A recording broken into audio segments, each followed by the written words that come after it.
Hello, everyone, and welcome back to the Be a Better You podcast. I am your host and subconscious reprogramming expert and emotional abuse recovery mentor, Allison K. Dagny. Today, we have a really special guest that I can't wait for you to meet. I'm going to go ahead and let you, Lyndsey, introduce yourself to our audience and tell everybody who you are, what you do, who you serve, and then we'll get started. Awesome. Thank you so much for having me, Allison. I am a designer. I've been a designer my entire life. I started out in my grandma's antique shop as a kid, did graphic design for, 7 years.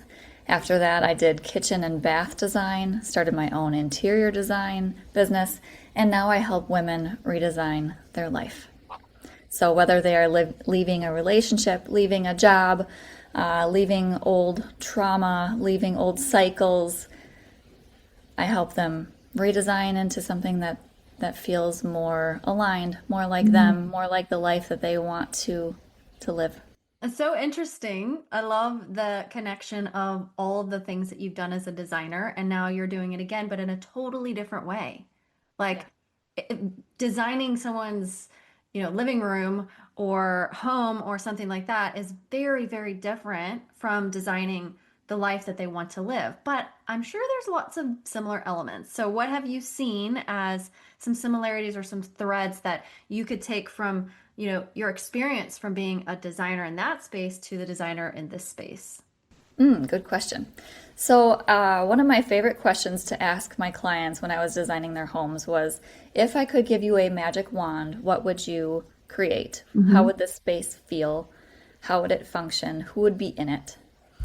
What would it look like? All of those juicy details. And they were very hesitant at first because, of course, people building a home or remodeling are automatically thinking budget. And I didn't want them to have any limitations because sometimes we don't always know what is going to fit in the budget. But if we lead from what we want, set that intention, much like our life design, then we can create something so beautiful, and not just beautiful, but something that serves everyone in the family, that feels nourishing, that feels like a sanctuary. So that was one of the things that I noticed. And then also, the process is similar, right? So we take you through, when I was designing homes, what's working and what's not working. Do with women with their life. What is working in your life or your job or your relationship, and what is not working? Mm-hmm. And then let's design something better. Let's set an intention. And And let's you, look like you said, at you have to have that vision of what you want it to look like. Now, what if somebody's struggling with that vision? I know a lot of people who might be listening to this podcast today have indecision happening. It's like, I don't know what the right thing to do is, or I can't envision my future. I don't know what it should look like. How do you support them through that? Well, I think a lot of times when we don't know what we want, or even sometimes people don't know what their hobbies are anymore at a certain age, right? Mm-hmm. I find that those people are not doing enough that lights them up. They're not following their joy. Yeah, I could see that for sure. I can resonate with that from my own life. So, for those of you listening, especially if you want to make change in your life, if you want to leave that job or you want to try something new or you're exploring maybe getting out of a bad relationship or something like that, I really think this conversation is going to be super helpful. Not only are we going to talk about that stuff, but I also want to talk about other things that you support people with. I know intuition and trusting yourself is really big for you. Also, suppressed anger and things that are like emotionally charged that we need to talk about.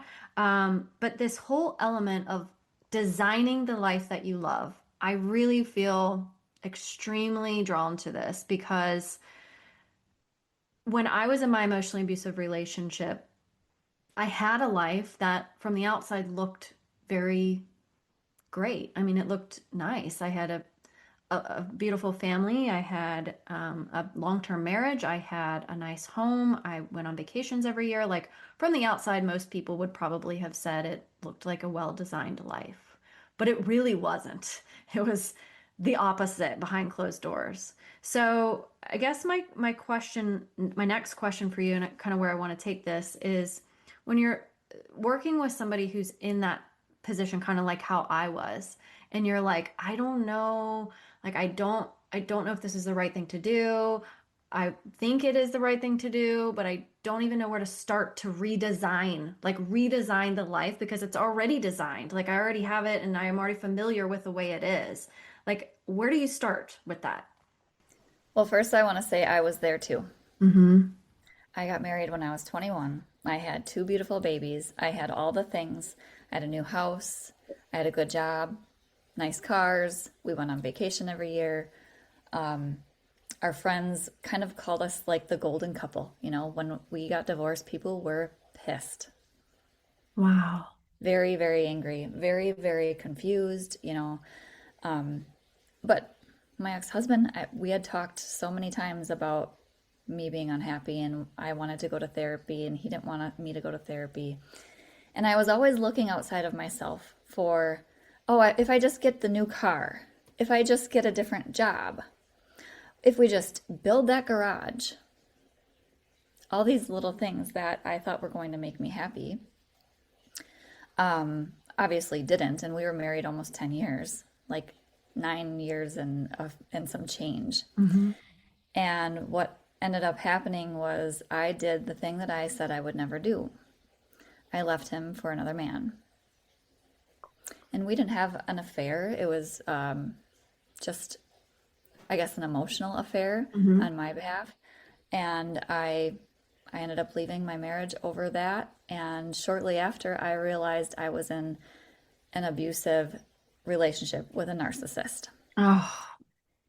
And I was in it for almost 3 years, I think it was. And two things can happen when you find yourself there, I think. Or two common avenues are poor me or why is this happening to me? Mm-hmm. Like, I believe asking ourselves better questions is not only powerful, but key into designing a life that we love. Had I not asked myself, who am I being to attract this person?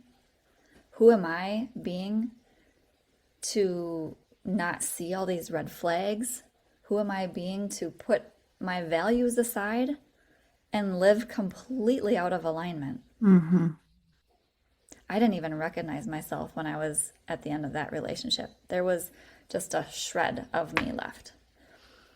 And I believe asking myself those questions really made a huge difference.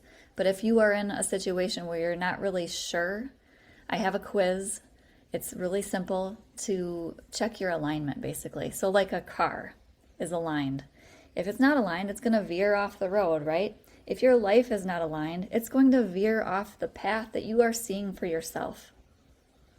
So if you're designing a life that, you know, you, at the end of our days, I always check in with my 80-year-old self. What does she want me to remember? Who does she want me to be? Mm-hmm. And if I'm in alignment, I'm working towards that. I'm heading towards her. If Mm-hmm. I'm not in alignment, I'm veering off the path and she's over there like shaking her head going, "Girl, what are you doing?" Yeah. Right? So, yeah. That was a Well, long way around that question. well, no, I love the answer to that question because most of the time we're not asking ourselves the hard questions, and it takes a lot of courage to do that. To really say, like, who am I being to attract this person, like you said. And some people might be like, that's like blaming or victim, but I don't think it is. I No. really think it's just about you checking your patterns. And like, I like how you said, who am I being? Right? Because it's not just about like, why did I attract this into my life, but like, who am I being? Like, what are my behaviors? What are my habits? What are my beliefs? How am I showing up in the world? Right? Because some people are going to be repelled by your behaviors, your actions, your beliefs, what you say, what you do, right? Other people are going to be drawn in by that. So I truly believe in energetics, and I know you do too, because you're into human design like I am. But our energy is projected outward no matter what, based on what's Yep. going on inside of us. Yes. Plus, we also have a lot of other things that is included in that, like how we believe, what we think, what we do, what we say, like all of those things. So to ask yourself these hard questions is really courageous. So my next question, like follow-up question to that is like, how did you get there? How did you where were you at? What were you doing? Like oh my gosh, I have to like start to question these things. Like what sparked that for you? If you are listening to this and you're nodding along, like, yep, this is me, and you're ready to actually shift this and not just keep managing and coping, I invite you to schedule a free call from the link in the show notes. On that call, we're going to look at where you're at right now, where you want to be emotionally, and start uncovering what is actually in the way. And then I'm going to give you my recommendations and point you in the right direction if any of my programs might feel like a fit. And if it's aligned, we'll move forward. If not, you still leave with some clarity. All right, now let's get back to the episode. Yeah. So it was probably end of year 2, somewhere in there. We had a big fight. He took my perfume back out of my bag before I was going to a work trip. He had bought it for Christmas and he put it up on this high shelf, and I'm super short. So I was like, oh, okay, you took my perfume. Well, whatever, peace out. I went on my work trip, and that was the beginning of the end, really, because I was just done with his Mm. BS and starting to realize that, okay, this isn't 100% like there's some serious stuff going on here. And I flew to Vegas for the work trip, and I listened to the book Psychopath Free. Mm. And in that book, it was like this profound clarity came over me because it was like a manual to what I had been living, the hell that I had been living for 2 some years, almost 3 years. And in that book, it talked about, I believe it did, correct me if I'm wrong, because I think you've read the book too, Mm-hmm. talked about, how typically narcissists seek out a certain type of individual. And it's like a puzzle piece, right? So I know how to work with that person. I can manipulate her. She's an empath. She's, kind hearted. And then also, I had a lot of family trauma that was causing me to find almost peace in the chaos. Mm-hmm.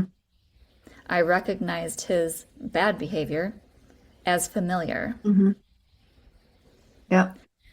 which I think, going back to what I said earlier about who am I being, I don't want to, I don't, and you said it too, we Mm-hmm. don't want to sound like we're blaming people for getting into an abusive relationship. That's not what this is. Mm-hmm. This is about recognizing that we all have patterns, we all have cycles, generational cycles. Some that we might not even know about is living in our DNA. And that became my why. Once I learned that the healing that I do not only affects me, but it affects 7 generations ahead and 7 generations behind. So everything that I'm working on for me is changing my children's life, Mm-hmm. changing my mother's life, changing my grandmother's life. And my grandma and my mom also were in terrible relationships, similar relationships. So once you start to step back and see what's really going on and recognize some of the patterns, you don't know what you don't know. But Right. asking yourself some of those questions and starting to dig a little deeper, why am I not feeling satisfied? Why Mm-hmm. am I not feeling at home in myself? I kept having this feeling of, I just want to go home. And it was like this aching, I just want to go home. But I was home. I Mm-hmm. had bought my own house after my divorce. He had lived with me. I just wanted to be home with myself. Right. That was a different definition of home for you. Yeah. Yeah. And I'm constantly kind of redefining and tweaking that still. Mm-hmm. Thank you for sharing that story. I think it's really important for people to understand that you're in a different space right now. You're out here helping women, but you weren't there always, right? You had your own struggles. You've been through a lot, just like I have, and you are now on the other side and helping other people through the same thing as a guide, and I love that. Um, I wanted to address what you said about the familiarity because I talk about this a lot. How something that is very familiar to you can be something that you think is normal or think is good or think is even healthy, or if it's unfamiliar, might feel like boring, might Yeah. feel like there's no spark or there's no chemistry or they're weird or something like that. And so my experience, and I'll just ask what yours is, but my experience is I had to um, really look at the things that were familiar to me because I think that's what I think drew my ex to me and me to him. Like he was familiar in the way that I was, like how you said, like the empath, and I was willing to do anything and everything to make him happy, which is essentially his relationship with his mother. Yeah. And so I was like replacing that role. But then in some ways, I think he resented me for it because it was somewhat emasculating, which is probably similar to what happened in his childhood. And then me, on the opposite way, I was seeking approval. I was seeking someone to love me when they were pulling away and mistreating me and didn't show up like they truly loved me. But I just kept, I kept in that cycle because that had some elements in my own childhood. So I don't know, like, was that something that you recognized similarly for yourself? 100%. I was constantly seeking attention from both of my parents, really. My mom Mm. was really busy. I grew up on a farm, and my mom actually did all of milking all of the cows. My dad was in the field. My dad didn't want her to actually like get us ready for school in the morning. He wouldn't let her. He did that. And I don't want to speak ill of my Yeah. father. I love my father, but there's just things that he learned from his father, and Hmm. it's just a generational thing that yeah, I don't have any ill feelings towards them, but Yeah. those patterns were deeply ingrained in me, and me wanting attention and wanting love and protection. Something also happened to me when I was really young. I was abused by a babysitter, and nobody wanted to acknowledge it. Mm. So that ingrained another pattern of you are not important. Yeah. We're gonna, sweep this under the rug. You are not heard. Things like that. So Yeah. all of these things I just keep unearthing more and Hmm. more as we go. And healing is definitely a never-ending journey. It's like Hmm. peeling the layers of the onion, right? Some are really thick Yeah. and really stuck, Yeah. and some are thin and they're like, oh, and it just takes some awareness and you move past it. Hmm. But yeah, those Yeah. ones that are from childhood that really sit with you and you don't even realize how they are affecting every area of your life, Hmm. whether it's relationships, money, Hmm. your career, Yeah.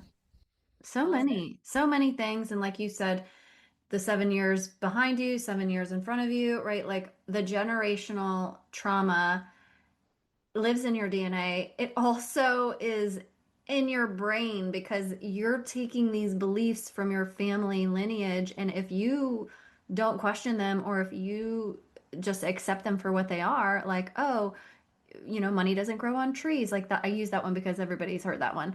Yeah. But like if you believe that like deeply, you're gonna have wounds around hard work and money doesn't come easy and I have to break my back and I have to work, all these hours just to make ends meet, right? Like, and these are just old stories because of think about like I think about my grandparents, they grew up in the Great Depression, Yeah. right? Well, and think about women as a gender. I mean, we Mm-hmm. were traded at some point. Yep.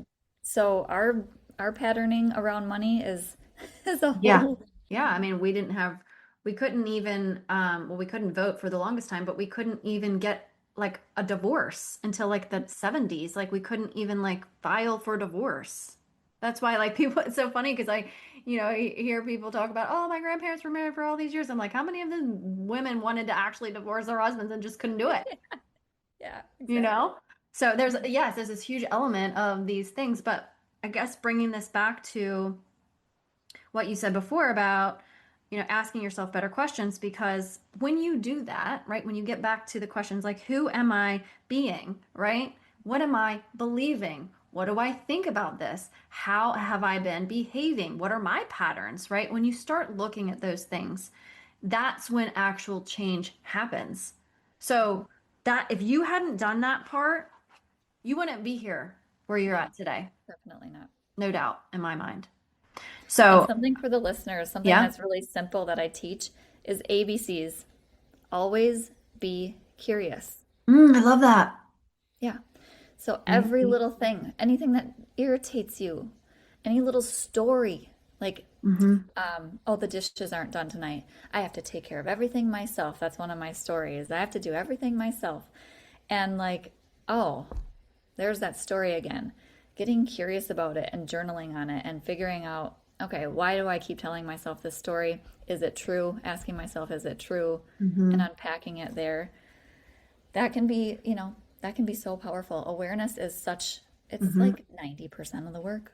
It is. It is. And what that first step is so key. And I love that acronym because it's so easy to remember. And something I've been doing recently for my own personal journey is I want to grow in my business. And so I've been getting curious, like you said, about why I have certain blocks and limitations. And so I think about some things. And then as I do that, like as I'm journaling and as I'm, contemplating, I'm like, oh, I have a solution already for this. Like I literally come up with solutions to my problems that I've just created in my brain. And so that now they're no longer blocks for me. And as brain Hmm. reprogramming, Hmm. that's Yep, the gist of it, right? Asking exactly. yourself the question, the brain is a problem-solving machine and it Yep, just wants to fix it. So it does. give the brain a good problem to fix. Yes, exactly. And that's the focus on yourself, focus on, your healing, because again, this is not just affecting you, it's affecting generations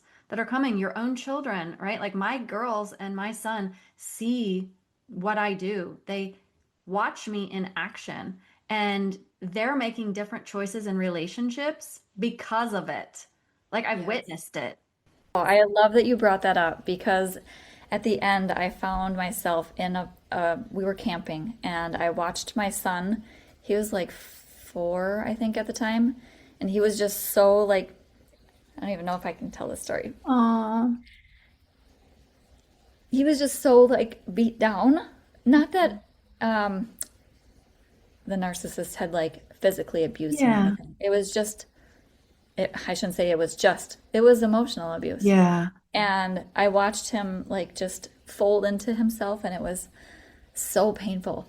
And I thought, I cannot let my son learn to treat women this way. I Mm. cannot let my daughter end up in a relationship where she's going to get treated this way. And I lived with a lot of shame. I still have a little bit, I'm sure, Mm-hmm. but around God, I let them go through that. I Mm-hmm. was so ashamed that I let them go through that with me and I drug them, essentially through the mud in that relationship. However, now I'm starting to see, like, my daughter's 15 now. Mm-hmm. She remembers that and she recognized that, oh, I left. We don't participate in that kind of behavior.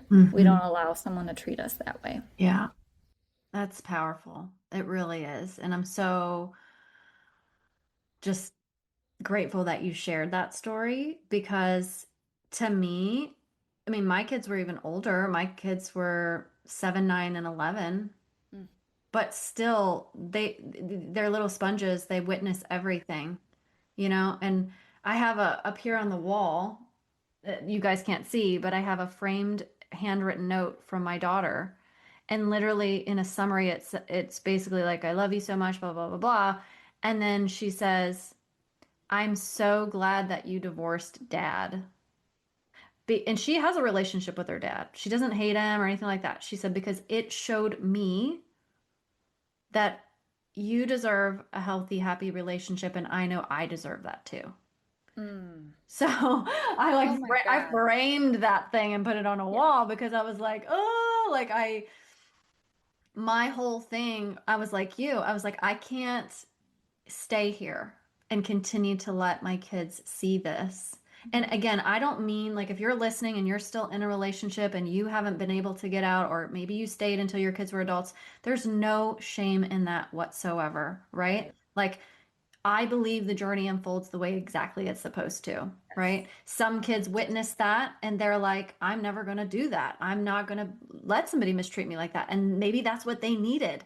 They Hmm. needed to watch you stay so that they could make a different choice, right? So there's no shame. The journey's the journey, right? Everybody's got their own.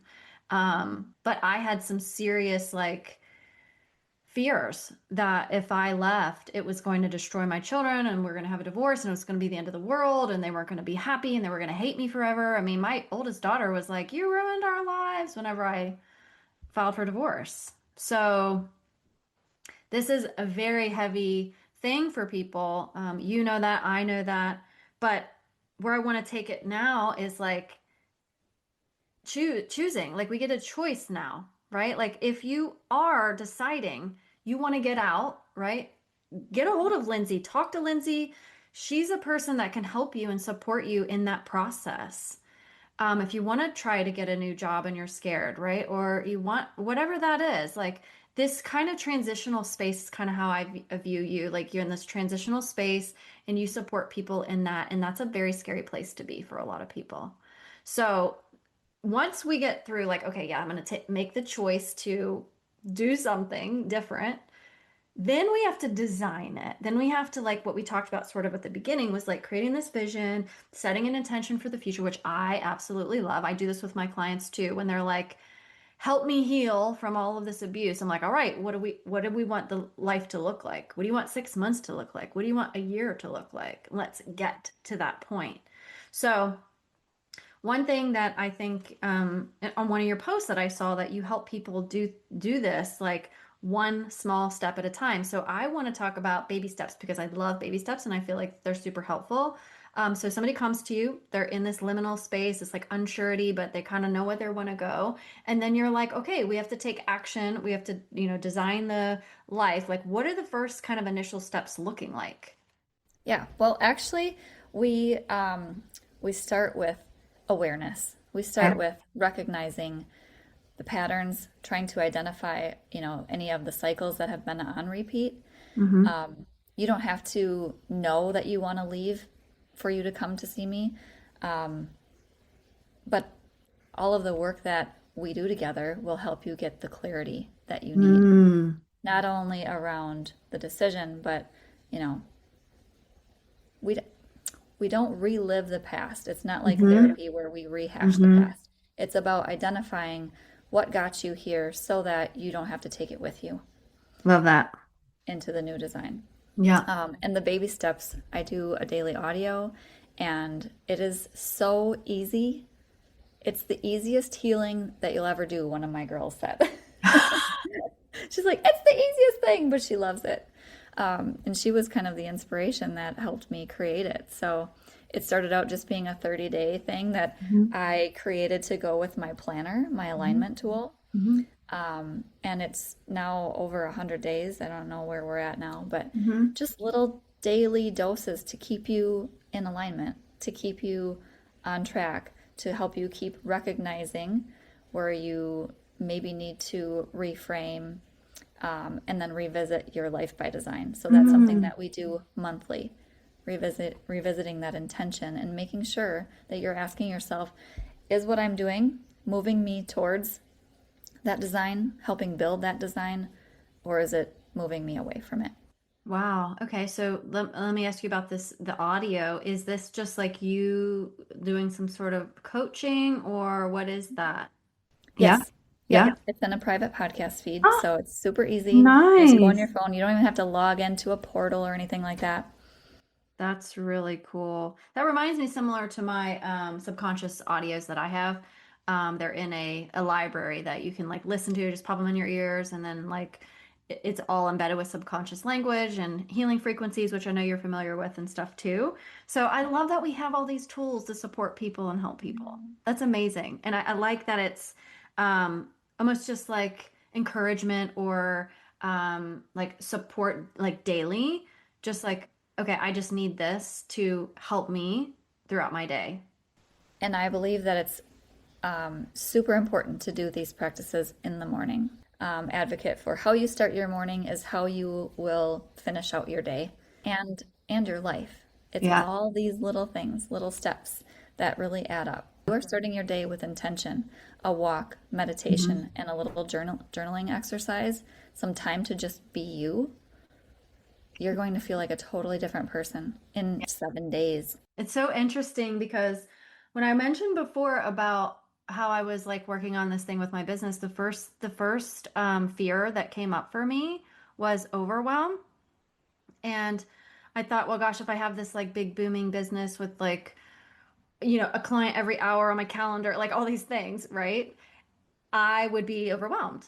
And so I thought about this, and it's weird that you're mentioning this because I think people could benefit from hearing this. But as I started to journal about it, as I started to think through it, the thing that I came back to was my morning intention and routine. So I would not, like in my brain, I'm like, if there's a whole day full of stuff that's, you know, staring me in the face, instead of tackling it immediately, I would connect to myself, go for my walk, do my morning intention, do my little meditation ritual, like set myself up for success, right? Instead of jumping out of bed and immediately checking my emails and getting to work, right? It's like we have to put ourselves first and focus on ourselves in order to be able to set our whole day up to be successful. If I start with anxiety because I have 1,500 notifications that I got to address, right? Like that's not going to be good. So I love that you brought that up because I really feel like there's such a lack of emphasis on taking care of ourselves in such a way that sets up the full day, right? Some people talk about self-care and then I'm going to go get a pedicure on Saturday or like whatever, but it's like, no, your day has to start. Like, what is the foundation for the day going to be? How are you going to set that up? Yeah, exactly.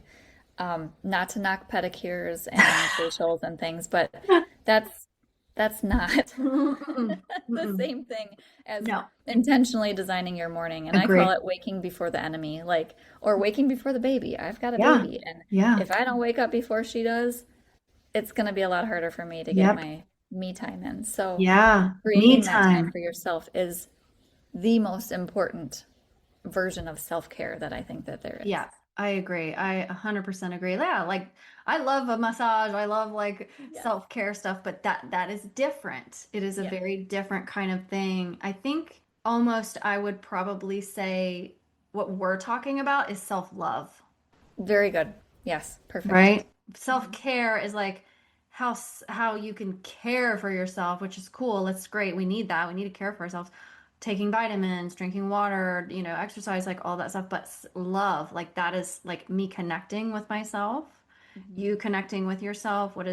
How do I want to show up today? Who do I want to be today? How am I going to design my day? And then, like you said, how are we going to design your life? Yeah, and when you truly love yourself, then you can be the most authentic version of yourself.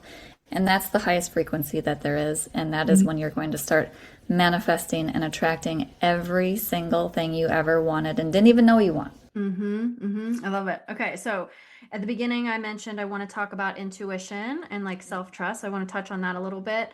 I love working with my intuition. It's something that I've always felt really connected to, even since I was little, but it kind of got derailed during my emotionally abusive relationship, which happens. But could you just share some things about intuition, just in general, that you have helped your clients with that would help them design a better life? Yeah. So, for example, when I was in that relationship, the abusive relationship, I didn't hear my intuition. Hmm. I probably did, but I just pushed it Yeah, down. yeah, And it's so funny because now my intuition is so much clearer that it's like, how did I ever ignore that? yeah. But I have a clear channel, I have a clear signal, and that's because of the way that I start my morning. That's because of the meditation that I do. That's because of the walk that I go on that is, completely distraction free. I don't have earbuds in, I don't have my phone with, I don't have an Apple Watch on, none of that stuff. It's just me on a walk Hmm.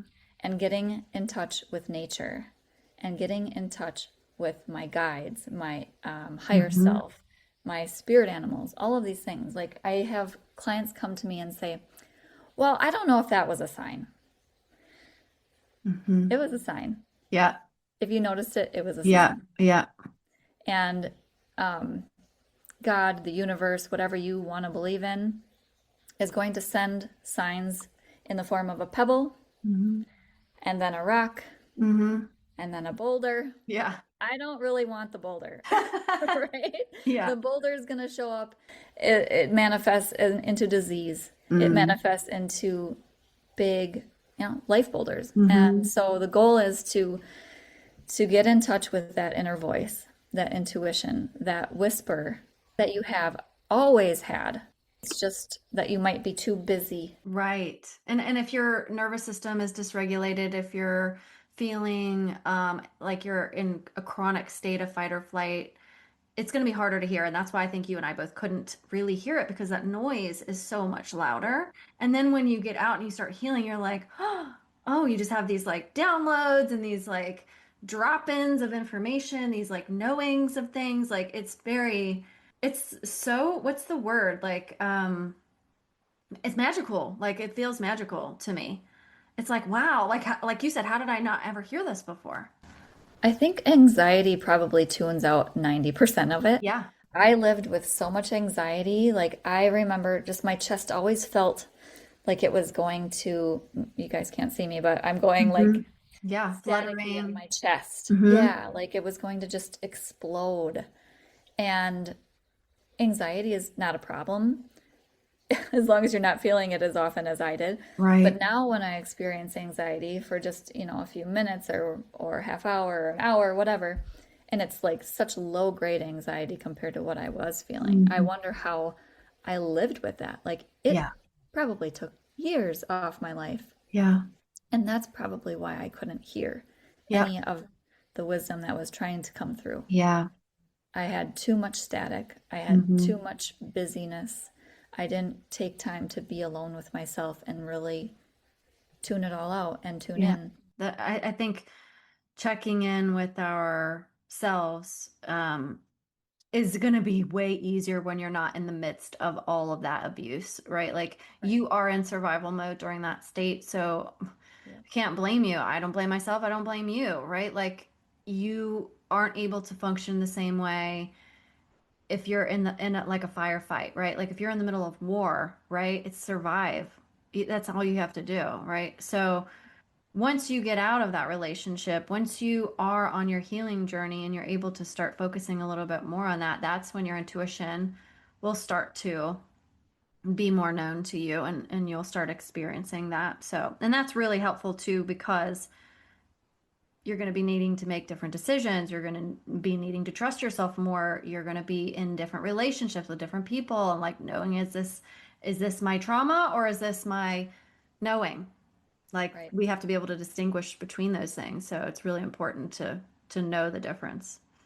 Hmm. Okay, one other thing, and I actually really like this topic because I used to suppress anger all the time. I was somebody who would say, like, I'm not an angry person. I don't get angry. It takes a lot to upset me. And it does. Like, I'm a really patient person. I have a very long fuse before I will like explode. But I believe, and I'm sure you do too, that holding on to that kind of anger can manifest in very bad ways physically in your body. What do you think about that? Oh, for sure. So we did a in-person event called Sacred Rage back in May. And I don't know about you, but just this year, I feel like rage has been a topic. I think it's all part of this transformation that we're going through from old paradigm to new paradigm. Hmm. Like we're in the chrysalis, we're the butterfly that's dissolving, or the caterpillar that's Yep. dissolving into the butterfly. It's Hmm. uncomfortable, it's frustrating, and we're pissed. Yep. Yep. Um, and so, change is uncomfortable, and I think it sparks a little bit more rage. Hmm. The thing to remember about any emotion, whether it is a good emotion or a bad emotion, whether it's joy or rage, love or hatred, it is here as a signal, and it is here to remind you to ask yourself the better questions. Mm. Yep. I agree 100%. I I believe that emotions are signals. They are information. Like when I tell my clients, I'm like, okay, what are you feeling? Like even if you can't identify the exact feeling, sometimes they're just like, I don't know, I just feel off. Okay, well that's fine. Like that you at least know that. So what are you believing that's making you feel that way? And we have to get to those are the questions like what am I thinking about? What is going through my head? What am I believing should happen or shouldn't? Like that's where we go with this. So the emotions are like you said, that's your like alarms. Like, hey, pay attention. You're feeling something, right? Even if you're feeling joy, it's like, what is this telling me? I like this. I enjoy this. I need to do more of this. I need to incorporate more adventure or more fun, right? Like, even happy emotions are signaling something to your body. And if Yeah. we don't let those emotions pass through, that like especially the ones like anger or the lower vibrational emotions, then they can get stuck in our bodies. And I think I probably had some pent up rage for a really long time, and some rage at my ex, some rage at my parents, some rage at some friends of mine who were mistreating me. And I went to a rage room one day, and I don't even know how to describe the feeling afterward. So therapeutic. Oh, it was literally like the best way I could describe it was like I had like if you had like a jar of tennis balls and you were pouring water into the jar and all of that water was just like could not fit. It was just like spit like it just would not fit. I had like a whole big other jar that needed to fit in there, wouldn't fit. So when I released the rage, we'll call the tennis balls the rage. The tennis balls are gone. Now all of that water is just sitting in the jar by itself. Like it's clear and it's like just perfect. There was nothing else like in the way. I'm telling you, the very next day that I did this and I had this rage experience, I had to go meet with a real estate agent. And I normally, okay, this might be TMI, but like sometimes if I get like anxiety, like it's some like underarm sweat, things like that. I had on like a silk shirt. I had to go meet with this real estate agent for a sale of my house, and I was really upset with what was happening. Okay. And I walked into this conversation with the most calm, clear-headed, um, communicative, shut down the BS like a boss because I released all the anger. I truly Yeah. believe there was a connection with that because otherwise it's all like cloudy and it's all stuck in my body. And I feel like if I had gone, and again, the reason I mentioned the armpits was because the silk shirt, I did not sweat a drop. I was not even Ooh. nervous. I Mhm. was like, this is weird. But it was because Okay. I believe I released all of that anger out of me that day. 100%. Our bodies are a tool. We Mm-hmm. are a spirit, we are a soul. Mm-hmm. Our body is our vehicle, and our body is signaling to us, trying to help us heal, trying to help us um, work through every single thing that we are working on, whether Yeah. it's what do we want to eat or how do we have this conversation. It is here to help us. It's being with us all the Yeah.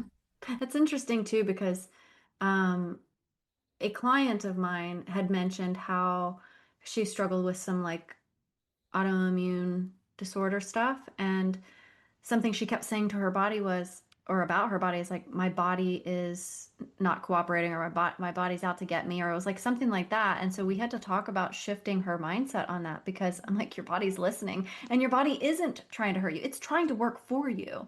It's Yeah. trying to do good things for you. So let's put the focus on that. But back to this rage conversation, like any kind of suppressed anger, that sort of thing, um, I think is truly key, like processing that stuff to heal, to be able to reduce the noise, hear your intuition better, and really be the version of yourself that you want to be and be that person that you're trying to be to design that life like you help people do. Yeah, it just wants to be witnessed. Mm-hmm. It wants to be witnessed.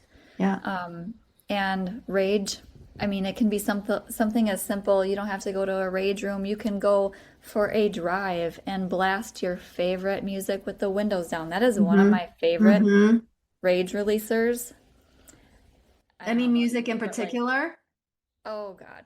Well, Is it um, is it like rage I music or like metal or is it like yeah. I mean, it's not like I have a whole playlist I could share with the listeners because it's so damn good. And if you're anywhere near my age, you'd probably appreciate it. A lot of Nirvana, a lot of mm, mm-hmm, yeah. mm-hmm.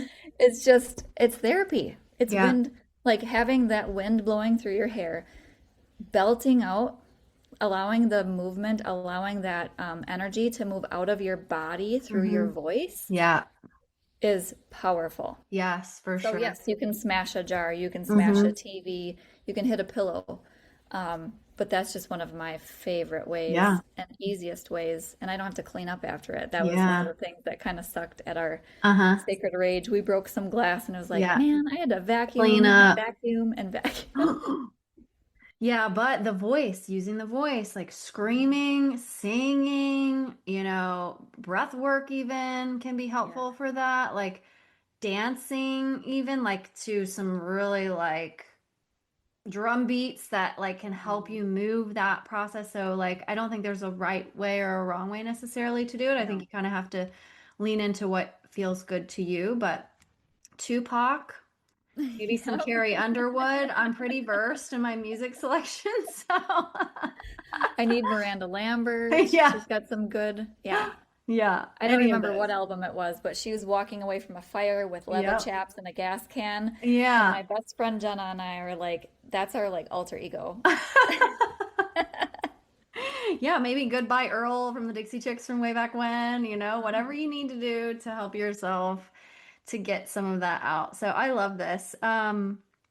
Okay, so is there anything that we didn't touch on that you feel like or maybe something that you feel like my listeners need to know? Mm. Um, I would say if you have any kind of inkling, any kind of whisper, any kind of feeling that there is something more or there is something off, trust it. Yeah. Start by trusting it. And it doesn't have to mean you go and hire Hmm. your coach. You Hmm. just journal on it Yeah. and see what comes out. But by working with people like me and Allison, Mhm. we can help you get there faster. Yeah. And there being to that person who is sovereign, who is in touch with her intuition, Mhm. who trusts her knowing. Yeah, that's great advice because, like you said, it's not like you have to make a choice today. It's not like you have to go out and do something or, you know, break up with somebody, or it's just paying attention. Pay attention Yeah. to it, listen to it, explore it, and then you can always go Always be from there. curious. The Yeah, ABCs. I love it. Always be curious. Okay, thank you so much. Before we end, I always ask my guests one question at the end of every guest spot, Okay. and this is about you. So, is there anything about you that like people in your close circle know, but like maybe the general public or most people don't know? It could be a hobby, a habit, something you're interested in, something about you. Oh Lord. Well, there's probably a lot of things that would surprise most people because of my kind of well-rounded background. Um, I used to be a bear hunter. What? Yeah. Okay, I was not. You guys, you need to go to Lindsay's either Instagram or Facebook and look at her because she is just this like beautiful brunette woman, like with flawless skin and stylish. Like I would have never dreamed you had said that. Never. Yeah. Yeah. Um, Not saying that bear hunters can't be that, but like it just was not matching to me. no, I've gotten that before. I was at a my first ever retreat and just introducing myself and where I was from, and they're like, "You don't look like Wisconsin." And I was like, "Okay." I'm not sure what you think Wisconsinites look like, but Isn't that scary? Yeah. That sounds very scary. Hmm. I mean, I guess if you've got your weapons and stuff, but that sounds I very mean, scary.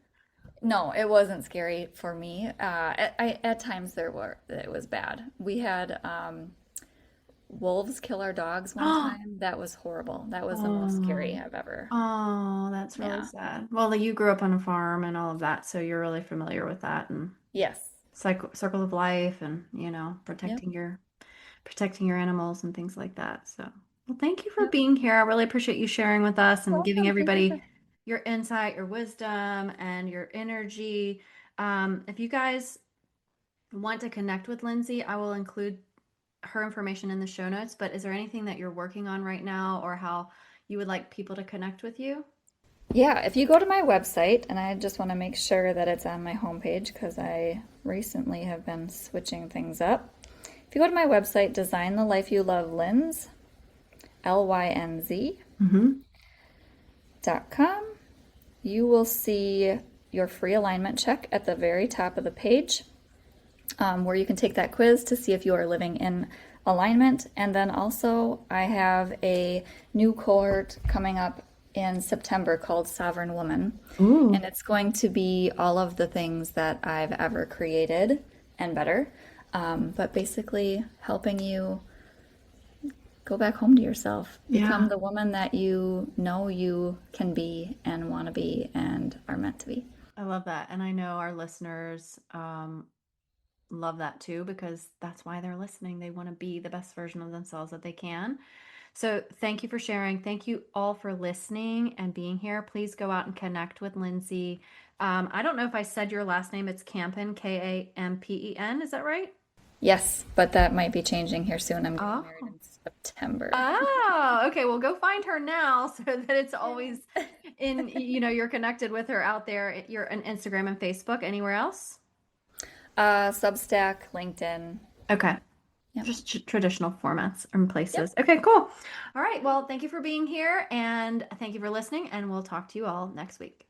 Thank you so much.